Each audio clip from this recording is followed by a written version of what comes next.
स्वागत है आप सभी का आपके अपने चैनल ग्लोबल आईटीआई पर। आज बात करने वाले हैं सीआईटीएस से रिलेटेड। सीआईटीएस में बहुत से बच्चे होते हैं जो कहीं न कहीं हर साल अप्लाई करते हैं और बहुत से बच्चे करते भी हैं। बहुत लोगों का नाम नहीं आता है गवर्नमेंट में, कुछ लोग प्राइवेट कॉलेज से भी कर लेते हैं। तो ये सब सिलसिला चलता रहता है। इस बार थोड़ा परिवर्तन भी हुआ है। इस बार परिवर्तन ये है कि नॉर्मल आईटीआई पास बच्चा या फिर इस तरह से कह लें अपीयरिंग बच्चे ऐसे अलाउड नहीं है। आईटीआई के साथ कंडीशन लग गई है, जो कि इसके पहले वाली वीडियो मैंने बताया था कि आईटीआई पास हैं तो आपको एक्सपीरियंस चाहिए होगा। उसके अलावा अगर आप डिप्लोमा और बीटेक हैं तो नॉर्मली भी अप्लाई कर सकते हैं। ठीक है, तो हालांकि टॉपिक आज मेरा दूसरा है, फिर भी छोटा सा इंट्रोडक्शन में दे दूं कि अगर आपने आईटीआई किया है तब आपको चाहिए होगा आईटीआई के साथ एक्सपीरियंस 1 ईयर का। अगर आपकी 2 वर्ष वाली आईटीआई है, अगर आपने 1 वर्ष वाली आईटीआई कर रखा है तो उस केस में आपको 2 साल का एक्सपीरियंस चाहिए। आपने डिप्लोमा पॉलिटेक्निक कर रखा है तो नॉर्मली कुछ नहीं, बस आपको पास होना जरूरी है, अपीयरिंग नहीं चलेगा।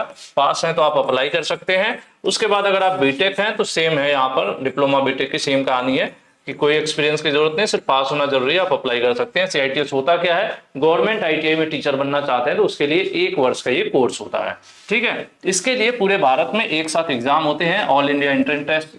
ठीक है, इसके बेसिस पर कॉलेजेस अलाउड आपको अलॉट होते हैं। आप चॉइस देते हो कि मुझे यहाँ से करना है, जैसे मुंबई से करना है, किसी को साउथ में जाना है, किसी को यूपी में, अलग अलग स्टेट में, उत्तराखंड में, देहरादून में है, तो अलग अलग जगहों पे अलग अलग ट्रेड के आपको सीआईटीएस कॉलेज मिल जाते हैं। ठीक है, बात आ जाती है कि अब एंट्रेंस एग्जाम में पूछेगा क्या। तो देखिए, एंट्रेंस एग्जाम में ये पूरी तरह से आईटीआई को फॉलो करते हैं, क्योंकि बेसिकली देखा जाए तो आईटीआई के जस्ट जो भी टोटल कोर्स है आईटीआई का, वही सीआईटीएस में पढ़ाई होती है। सेम कोर्स आईटीआई का, एक कोर्स सीआईटीएस में पढ़ा जाता है, एक्स्ट्रा एड ऑन हो जाता है।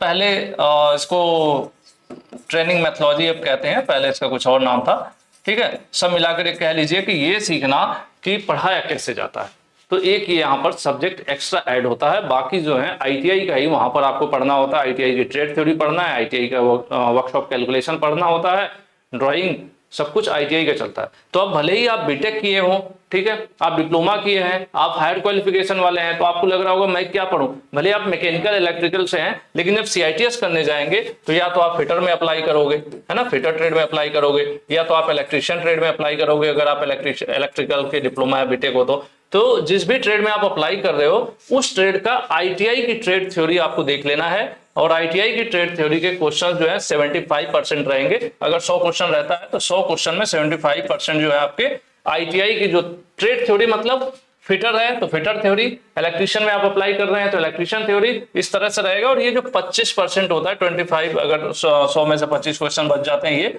तो ये होते हैं बेसिक मैथ होती है, आईटीआई लेवल की मैथ और बेसिक रीजनिंग, बहुत ही मतलब छोटे छोटे से होते हैं, बहुत टिपिकल नहीं होते हैं। तो ये इनका एंट्रेंस एग्जाम का पैटर्न रहता है। तो अब तैयारी करने के लिए क्या है, अब सोचना नहीं, आपको पढ़ना क्या होगा, आईटीआई की थ्योरी। जिस ट्रेड में आप सीआईटीएस के लिए अप्लाई कर रहे हो उस ट्रेड की, उसकी जो है ट्रेड थ्योरी आपको पढ़ना पड़ेगा। अब बात आ जाती है कि क्या कर सकते हो, क्वेश्चन बैंक वगैरह। तो भारत स्किल की एक वेबसाइट है जो भारत सरकार द्वारा फ्री मिलती है, भैया सुविधा है सबके लिए।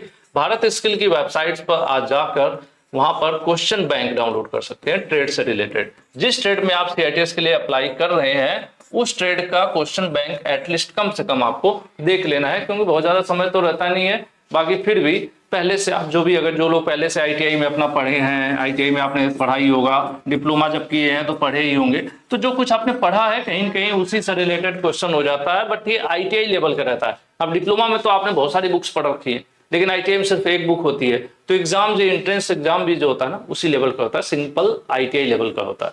तो आपको क्या फॉलो करना है, आईटीआई की ट्रेड थ्योरी का क्वेश्चन बैंक डाउनलोड कर लीजिए, वर्कशॉप कैलकुलेशन फर्स्ट ईयर वाला डाउनलोड कर लीजिए। इससे आपको पता चल जाएगा कि आईटीआई में मैथ का क्या लेवल होता है, लगभग वही लेवल एंट्रेंस एग्जाम में भी पूछा जाता है। बाकी बेसिक रीजनिंग जो होती है, नॉर्मल कॉन्सेप्चुअल क्वेश्चंस होते हैं, वो चीज आपको कर लेना है। तो बहुत ज्यादा टिपिकल नहीं होता, लेकिन बिना पढ़े तो नहीं होगा, ये भी है ना।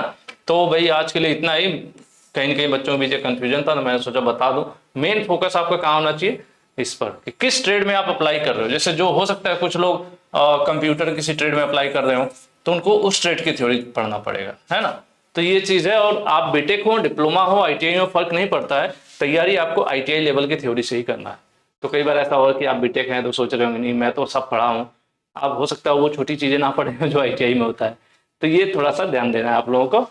बाकी आज की वीडियो में इतना ही। और कोई आपको डाउट हो CITS से रिलेटेड जरूर कमेंट कीजिएगा, उसको भी मैं बना दूंगा। बाकी एलिजिबिलिटी वगैरह और सारी डिटेल्स इसके पहले ही मैंने वीडियो बना दिया था, इस वीडियो के लास्ट में वो वीडियो भी आपको मिल जाएगी। तो आज के लिए इतना ही, थैंक यू।